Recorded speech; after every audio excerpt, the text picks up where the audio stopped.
The section that we have for today is starts chapter 2, Worship and Liturgical Feasts. We'll be going up to page 130, right before Holy Icons and Sacred Relics. Right? Yes? No? Anyone have any questions about the reading before I use it as a jumping off point?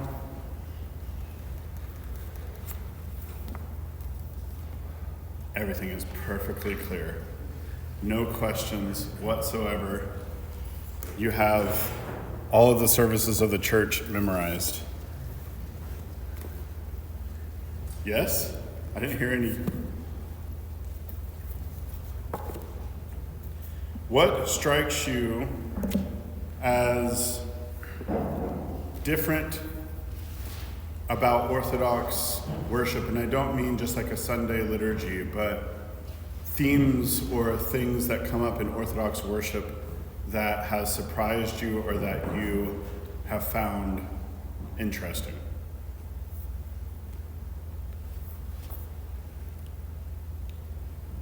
If there's no answers, we're going to postpone chrismations.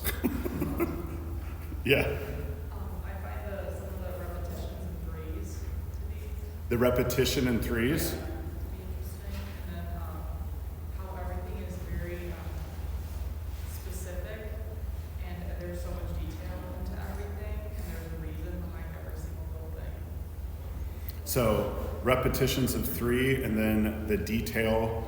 Give me an example of what when you think of detail that like struck you that made you think detail. Well, for one, when I first walked in here, just all of the icons and the drawing and everything is super interesting, but just recently completing the readings and just learning about like the altar and the intricacies of it was super interesting. I didn't know that it was so like specific, so that was really cool. Yeah, so I was relating, I have to repeat you because if somebody watches on live stream, they can't hear you. The reality of the iconography of an Orthodox church, that the layout of an Orthodox church has meaning, that even the positioning, why the icons are where they are, has meaning, that the church gives great detail. Do you mind if I share the thing that you helped me discover? Peter, in his trying to understand, because icons are given to us, we'll talk about icons next week, but it's still, I'm going to do this now too, because why not? Because icons are all integrated into our worship, right? Has anyone been to the Art Institute or like the cloisters in New York and seen Byzantine iconography there? Yes? No? How do you interact with it? You don't. You look at it, but it's automatically not in its context that it's supposed to be in, right? You have an icon, we're talking about icons in museums.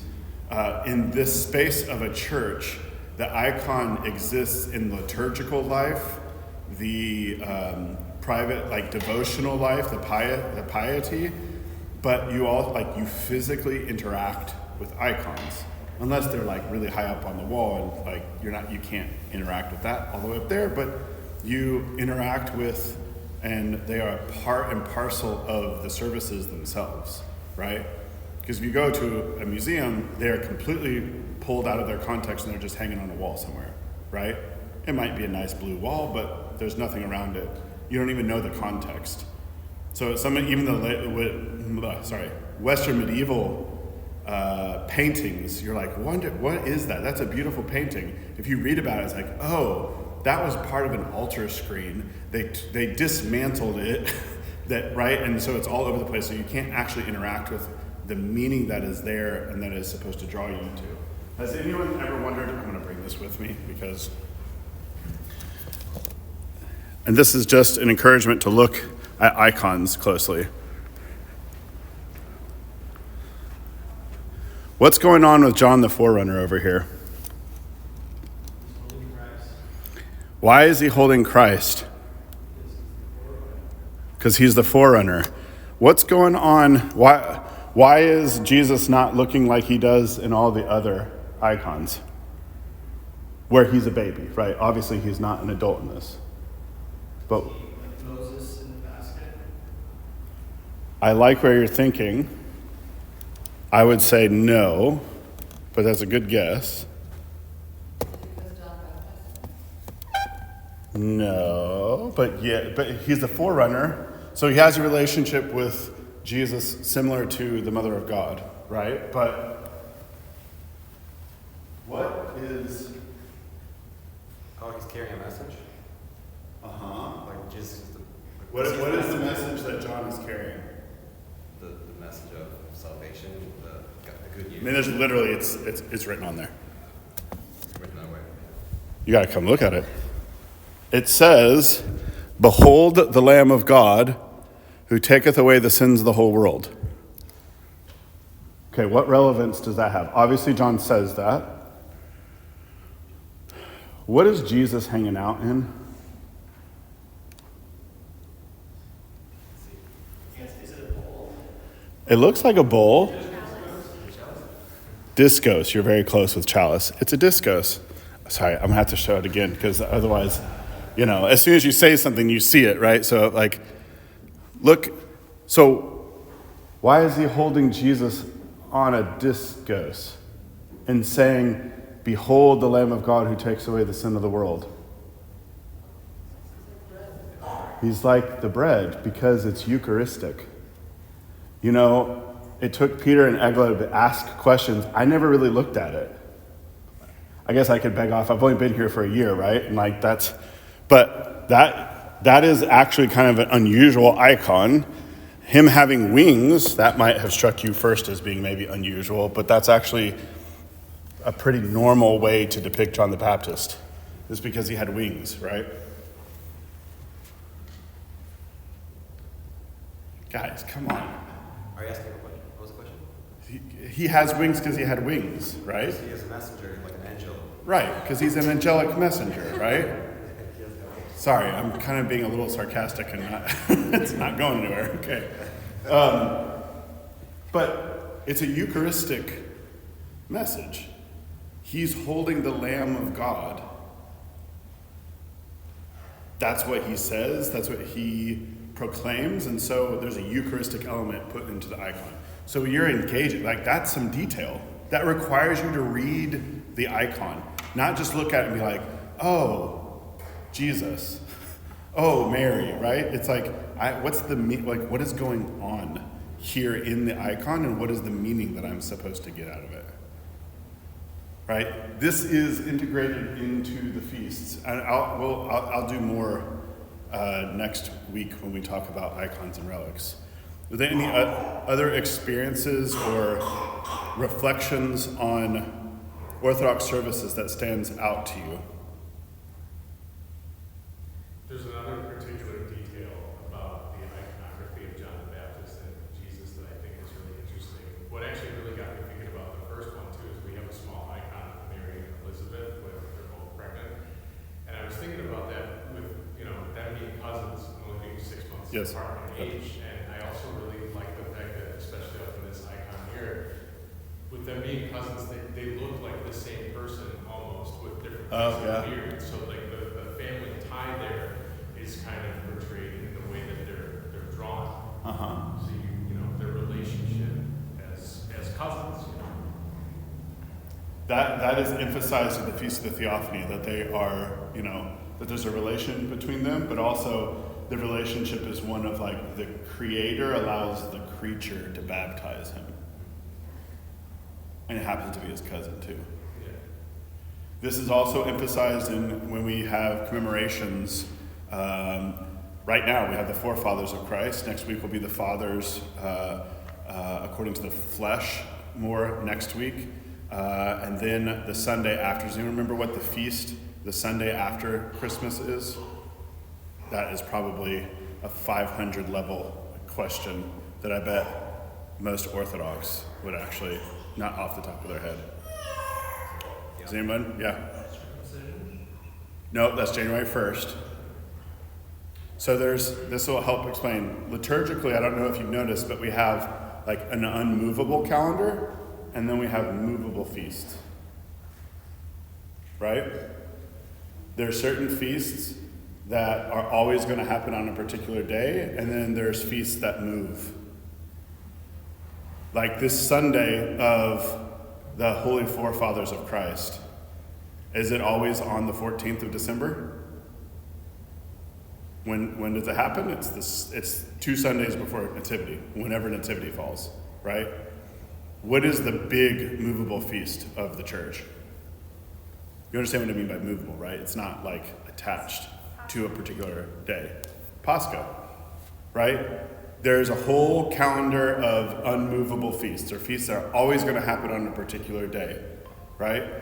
The Feast of Mary, the Feast of our Lord, except for Pascha. And then because Pascha moves, and we're not going to get into, you can read online, I can send you an essay or two, because there's always, when we get to Easter, there's always debates about this, and this is one of those big topics that is discussed, especially since Pope Leo just visited the Ecumenical Patriarch, and there's a desire for having Pascha or Easter on the same day.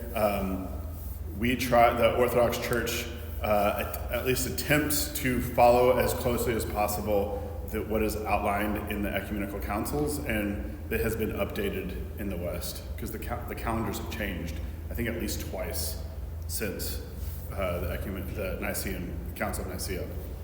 So you have Pascha. So if Pascha is movable, what's attached to Pascha that moves with it? Pentecost, Ascension, these are the ones after, there's one before. Palm Sunday. I feel like Palm Sunday always gets like short shrift because everyone's like ready to get through Holy Week but Palm Sunday, right? So you have Palm Sunday, Pascha, Ascension, Pentecost. These are movable. They change. Every year you have to look and see, and there's calculations as to when the Pascha happens, then everything gets mapped on after we find the Sunday that is Easter. But we have a set of unmovable feast days. Does anyone know the origin of these feast days, or like what is commemorated?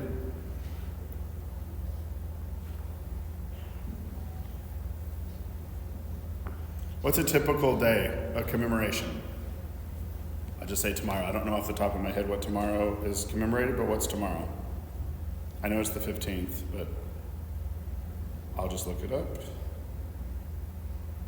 Tomorrow is, of course, I had to find hard Greek names. Hieromartyr Eleftherios, Bishop of Illyria, and his mother, Martyr of Anthea, and Carabas, the Eparch. Why are they tomorrow? They definitely died, that's for sure. Is that what you were going to say, Peter? No, there was a part that was outlined in the chapter about how certain people have certain days. I don't remember exactly what it was, but it was like angels would be Monday. And then like Yes, Wednesday, I'll talk about that in a minute. But why tomorrow those saints? Somebody already basically gave the question, but answer, but it needs to get like fleshed out a little bit more. It's the day of their martyrdom. That's why it's that day.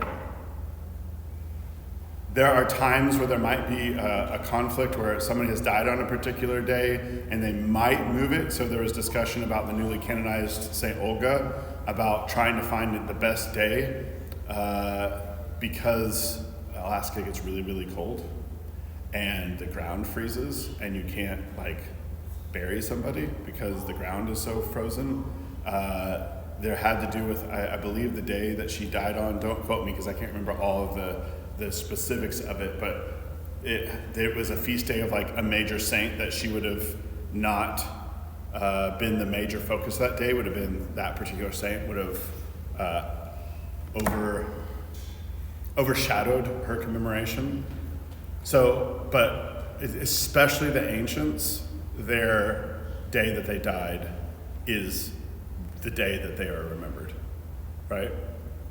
So those who did not die as martyrs, their day of death is also a time when they are commemorated. So it's not just martyrdom. You might notice, has anyone ever noticed multiple feast days for a particular saint? Why would there be multiple feast days for a particular saint? Anyone hazard a guess? Ben? Worked a miracle on a specific day? They might have worked a miracle on a specific day. For example, there is the miracle of Archangel Michael at Colossae, which is where he diverts a river from destroying a church. Obviously, the Archangel Michael did not die on that day, right? But there's a commemoration for a miraculous act. You can see that the calendar is full of not just martyrdom, but all sorts of different commemorations, right? Is there any commemorations that you have come across or you scratched your head or wondered about? There was a Sunday not long ago that might have made you scratch your head. It was at one of the lesser feasts of the Theotokos of Mary. The placing of her belt in the temple in Blacharne. I have to say it correctly. Right? We don't have the body of the Theotokos because she's been bodily assumed into heaven. So what we have is a piece of her clothing that is left. And it has been venerated for millennia. And so it got moved into a particularly important church in Constantinople. And then there's the feast day. Yep. Is that the belt that if you're trying to conceal wear? Yep, it's associated with that. Yep. Any other, there's translation of relics. If you have, when Tikhon was found, Saint Tikhon was found and his relics were found because when he died, he was hidden because the Soviets were basically trying to destroy Christianity. And so they buried him, but everyone who knew where they buried him, basically, they lost his body. You might think, how in the world does that happen? Well, a few people who do the burial, they die, or they get sent off to the gulags, and there you go, right? You don't know where he's buried. When they found, finally, his body and exhumed him, now there's a feast day for St. Tikhon on that day, because they found his relics, and then they transferred his relics to its final resting place, which is just basically a 5-minute walk into the main church from where he was originally buried. Yeah. Are there specific icons that are commemorated on specific days? There are specific icons that are commemorated on specific days. If you are looking at the calendar, has anyone ever looked at the calendar and this day there's a list this long of names? Because how did those commemorations happen? Well, because for us in the OCA, we have basically inherited the Russian church's calendar, because that's basically the mother church to the OCA. And that means that there are particular days that there is multiple commemorations, because you got 2,000 years of history. People die, or commemorations, they just grow in time, right? But you'll notice that there's a different calendar in the Greek church than the OCA church. Why would there be on a different day different commemorations? Can anyone figure that riddle out? Why there would be different commemorations? Sorry, you said different calendar? Somebody else said something? Different saints are going to be more special to the Greek people than perhaps the Russians. Right. The Greeks are not going to have a devotion to Saint Sergius of Rodonezh as they do to Saint Barbara or somebody local to their area. Saint Nikephoros in Crete, who basically lived his life with lepers back when leprosy was a huge deal, right? That commemoration for Saint Nikephoros is not really done in Russia, but it is done in Greece, right? Because he was local to them. So the calendar develops in that way. Local commemorations, local things, local focuses happen because of that. It also means certain icons that are known to be in Russia or some other place, that's where that commemoration comes about. So is the commemoration about the icon itself? Kind of. It is about the one who is represented in the icon, but depicted in the stories and the history that's around her, the Mother of God and her intercessions through that particular icon in a particular area. That's why there's a great devotion to the particular icon that's in the cathedral in Chicago at Holy Trinity Cathedral, because it has a very specific history attached to it.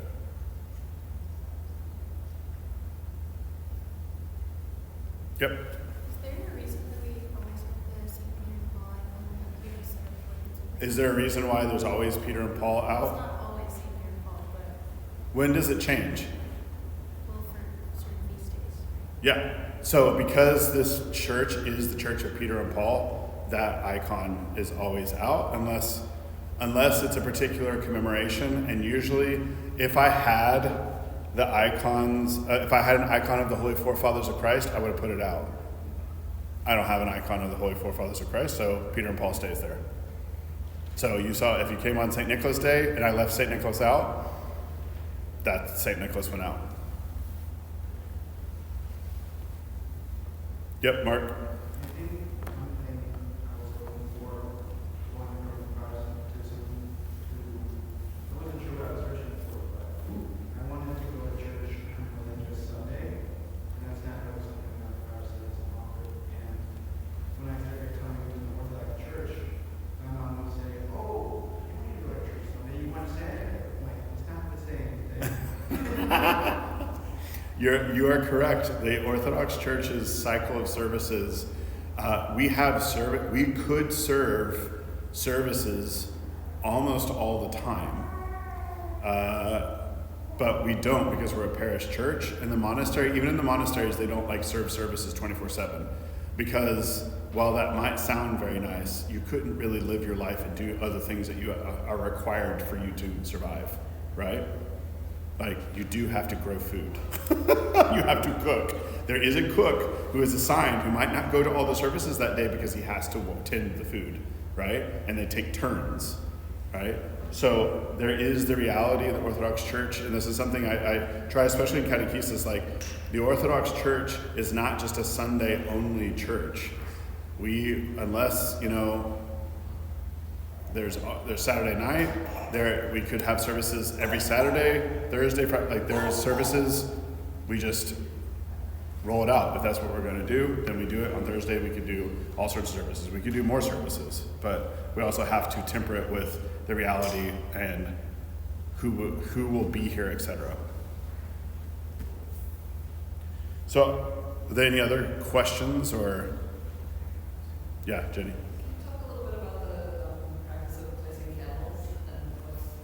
Placing candles. So I think on some intuitive level, everybody kind of gets the candles, right? What do you think that you're doing when you're putting a candle out? Thinking about somebody? Well, the flame represents a prayer going out to Christ, right? Flame represents prayer. Just like when we at the Lord I've Called in Vespers, we talk about let my prayer be as incense before you, just from the Psalms. This is one thing I remember in coming into the Orthodox Church, coming from my particular Protestant background. The scriptures come alive in a particular way that were not alive when reading the Old Testament, right? You read the Psalms, let my prayer be as incense before you, and you go, metaphorically, let my incense be as prayer before you, right? Because you're not going to light incense, because that's pagan, even though the scriptures say, let my incense come before you as evening sacrifice. And it's a sacrifice, too. This kind of like, what happens with the scriptures in the Orthodox Church is we live them out in a way, and it's an embodied way. So much of contemporary Christianity is just like in your head and its ideas, and the shift, this gets talked about. Has anyone heard someone talk about the shift from the Old Testament to the New Testament? That there's this shift in worship. In the Old Testament, they had temple, they had a priesthood, they had all this stuff, and then you get to the New Testament, and all of that gets thrown away. I see somebody smiling and nodding their head. That's what I grew up. That's what I was taught, right? That's not what happened in the ancient church. Now, if you read the reading, right, like you know that in like 200 AD, they didn't build these churches, right? But why? You said they couldn't. Because they're persecuted. Right, they were being persecuted. Once they were not being persecuted, what did they do? Build churches. They started building churches. And the format and the layout of the church is the temple, right? So when we are doing things like lighting candles and as a kind of physical manifestation of our prayers, where we're offering up and we are lighting something, and in a sense we're also like sacrificing something that has been made. Maybe we haven't made it, but then we like exchange, like maybe you give like, I don't know, 50 cents or $1 for a candle as a donation to the church so that it can cover for the cost of candles, because these actually are natural beeswax and are a little bit more expensive than you may think.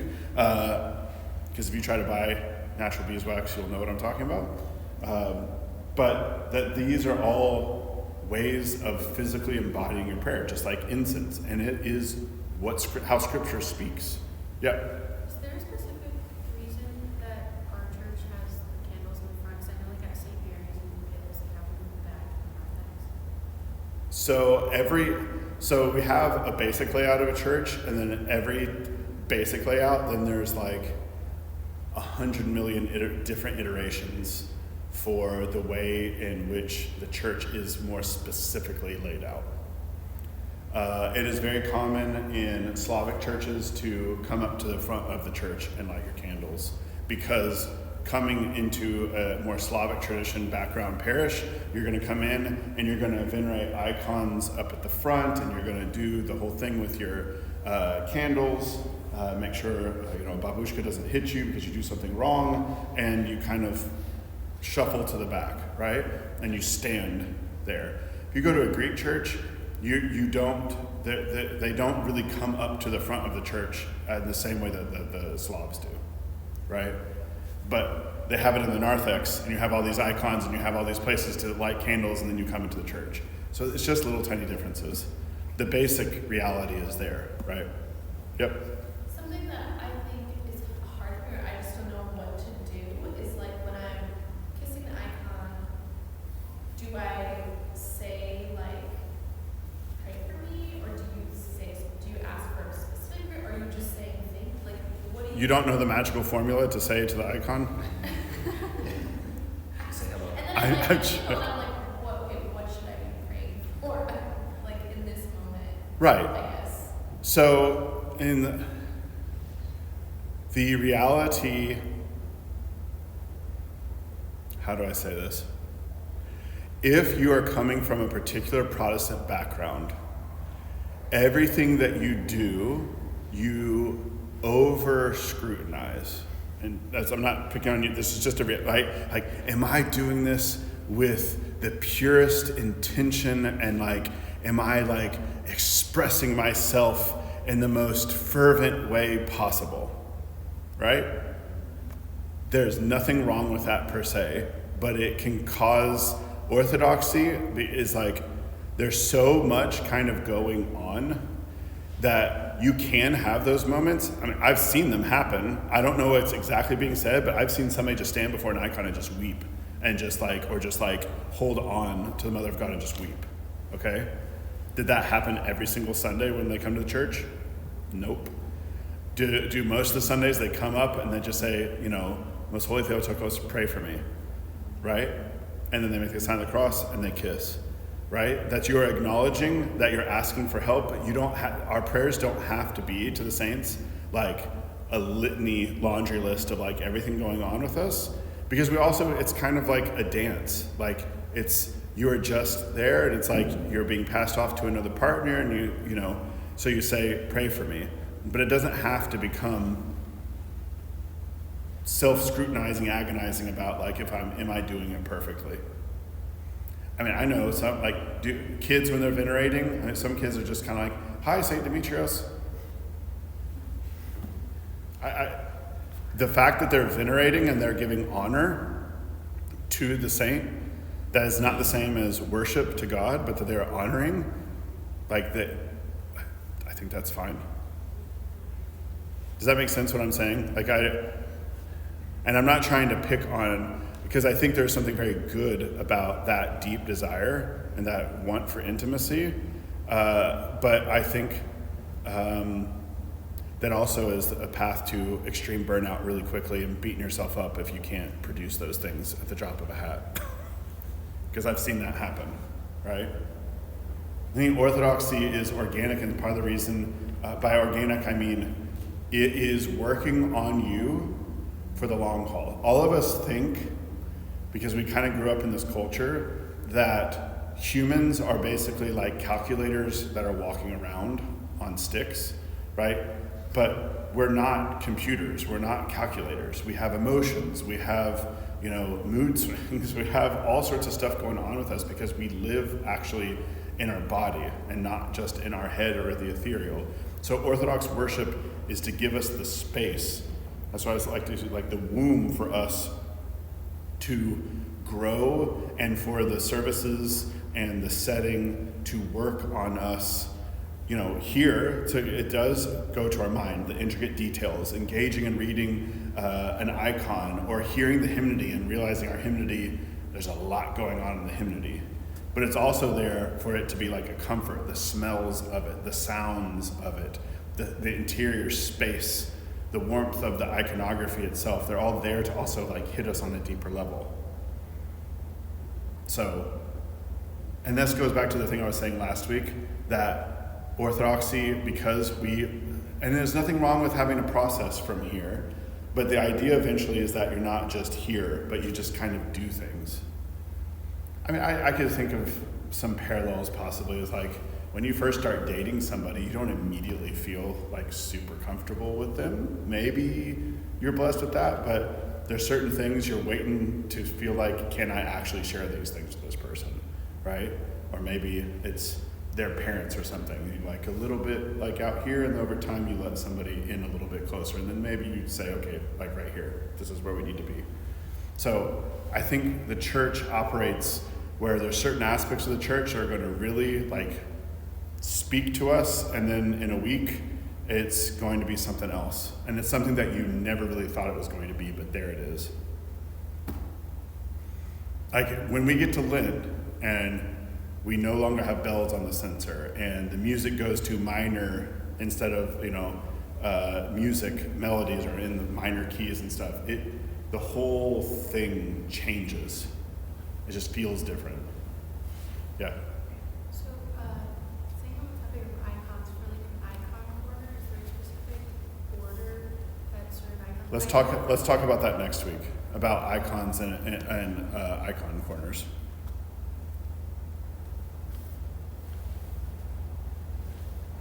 Does anyone have any questions about anything in the temple or feast days or services of the church? Yeah, Peter. Yeah, something that I wanted to ask about was about like the consecration of the altar. Okay. There's holy relics that are either in the table or in the, I forget the name of the cloth. Antimension? Yeah. And that was insanely difficult for my previously Protestant brain to comprehend that, because I've been at churches that didn't even have a cross available. So that's, I was wondering if you could tell us if our altar has This is a consecrated altar. what they might be. Like, I don't know I know who, it's St. Ignatius of,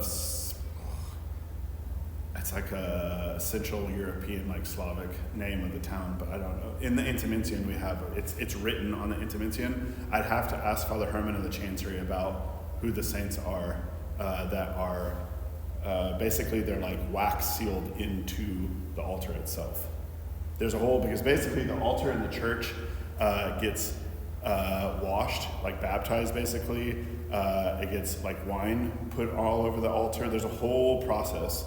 I know somebody who did their dissertation. He's now actually the bishop of San Francisco in the West, but he did his dissertation at Notre Dame on the whole rite of like consecrating a church and where it comes from, the development of it. And but it's basically the church gets sanctified and set aside by being baptized and chrismated.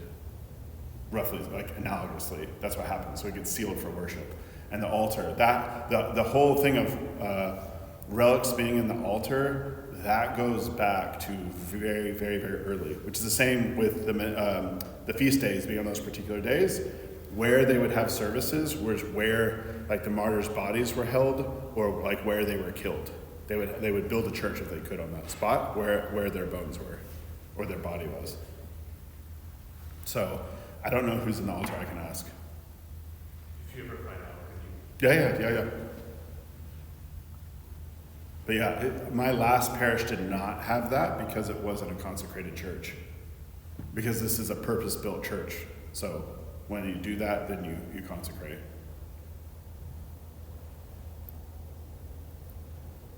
Any other questions? Has anyone wondered why we face east? So we're almost facing east in this. We're almost facing east in this church. You're probably tired of me saying, like, there's the rule, and then there's the exceptions to the rules, and like the reality of certain things as to why, like, you get a blessing to do something that is at a variance with the rule, because life also happens, right? So actually I was in the parking lot with a compass, and I was like, we're a couple degrees off. But there's plenty of room for it to be fully east, so I wonder if it was like a building code. I wasn't here when they did all of that. It might have been zoning or setbacks, or I have no idea. Or it was close enough. But why is the ideal optimal to go to the east? So I've heard a couple different things. One being that that's where Jesus is going to come back this East, and then I think the Ascension. Well, this morning's reading was because I was gonna say, but then this morning we read that had to do with the Garden of Eden facing east. In being in the east? Or being in the Yeah. east. All of these are true.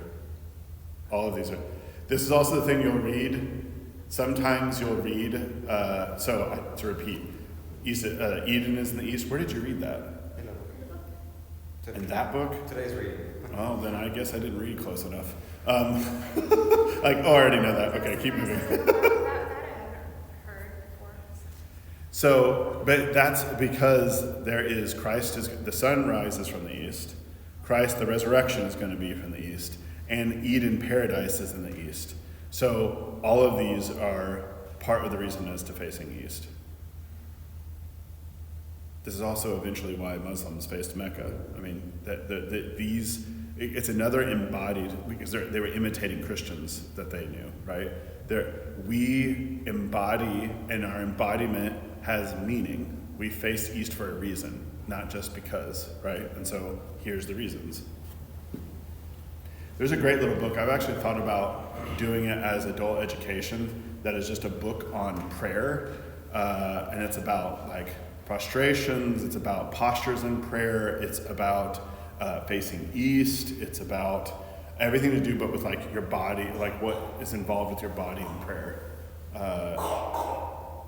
I think is a good reality check for a lot of us to learn how to pray from here, and not just like, because all the struggle is always like, I'm so scattered, and I get like, yeah, that's why the fathers talk about like having some of your prayer be attached to your breathing patterns, so that your prayer gets basically like lodged in your body and not just like floating around in your head.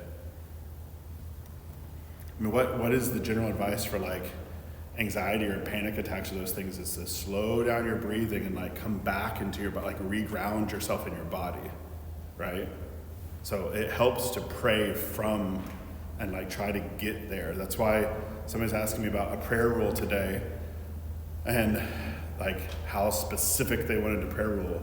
And I basically like, I'm not super specific on a prayer rule because one, I'm not you. I don't know what your prayer rule, I don't know what your prayer life is like exactly. I could give you, like, just do what the book says. And some people thrive on that. Other people don't thrive on that. They need another form of prayer. And the church has given all sorts of different ways of praying, historically. So, Psalms, the Jesus prayer, Egla. The one that I was just talking about prayer in the body. I don't know off the top of my head. It's by Gabriel Bunge, Bunge. He was a Benedictine monk who then became an Orthodox monk and priest. I believe he's a priest, yeah.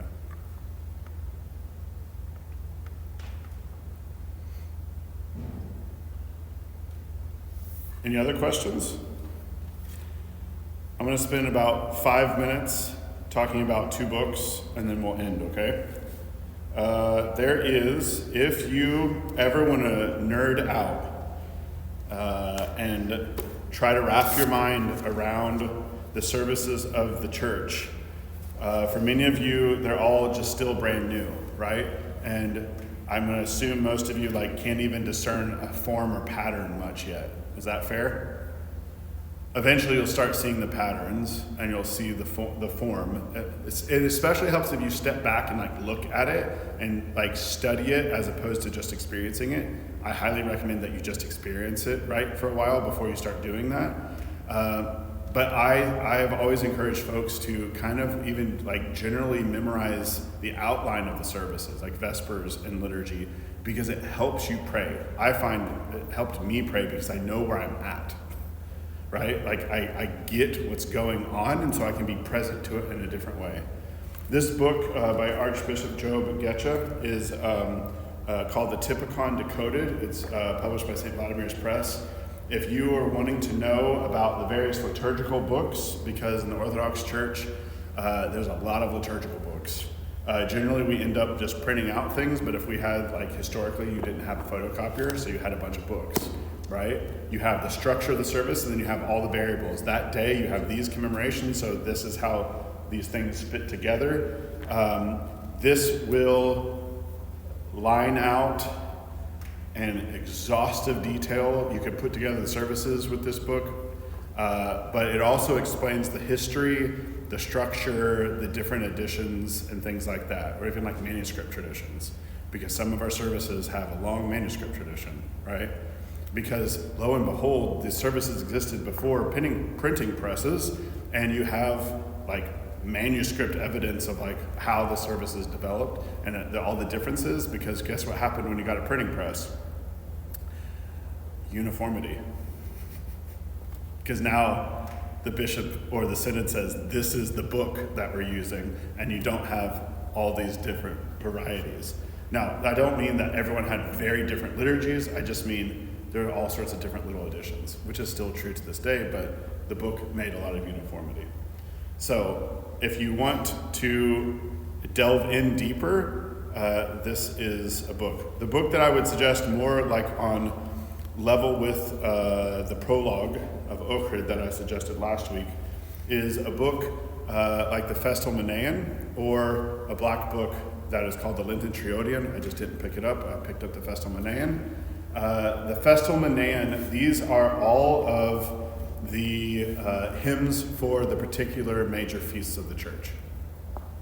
So if you are wanting, this is published by St. Tikhon's Monastery Press, we're coming up on the Nativity of Christ, or you have Theophany coming after that, you would get this book and you would come and it would give you all the hymns. It starts with Vespers.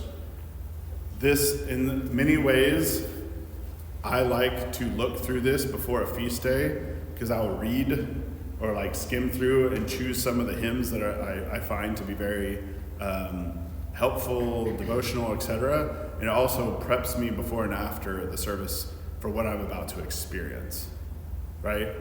So again, it's just a little bit of structure and get your mind thinking about the thing, because, well, you've been in the services. It can be hard. Our brains are not made much anymore. I mean, they are made historically.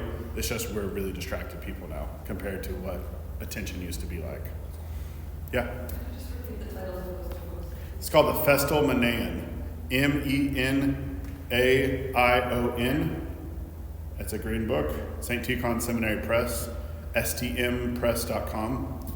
And then this is published by St. Vladimir Seminary. Oh, I've got it. It's called the Typicon, Typikon, Decoded. The title tells you how thrilling it is, decoded, right? Because of all those wheels within wheels, with the daily, they all require sometimes interpretations. Like historically, the Feast of the Annunciation could fall on Pascha. It doesn't happen anymore because of the new calendar, but think about this. The Annunciation and Easter are on the same day. What do? You celebrate both, naturally. But, of course, Easter is greater than the Annunciation in the solemnity or the level of festivities. So, but you have to know, because there's a lot of special things that happen on those feast days, how to put those together, right? So, typical and decoded. I'm not suggesting you go get this right now. This is just so that you know in the future and you want to develop a little bit more or dive in a little bit deeper, do this, because you're not getting a master's degree in Orthodox liturgical studies, right? Which you can do, but that's not the idea of a catechumenate. Any other questions? Yep. Is there an English version of The Patrick? Saints? Yeah. So the Manan is a book that has all of the festal Manan is for the feast, and then you have just the Manan that you can purchase, and it has all the hymnody for all of the saints. Unless they're newer, then you have to buy or download PDFs offline and then print them out. But there's also Synaxarion. There's all sorts of different Synaxaria that are out there. If you want a particular one that I would suggest, I can suggest it to you. It's the one from, I forget. I think it's sold on Sebastian Press. That's the best one. Any other questions? I'm going to end it just a little bit earlier today than normal. All right, let's pray. Lord, now let us all thy servant depart in peace according to thy word. From thine eyes and see the salvation which thou hast prepared before the face of all people, light and light of the Gentiles, and the glory of thy people Israel. In the name of the Father, the Son, and the Holy Spirit. Amen.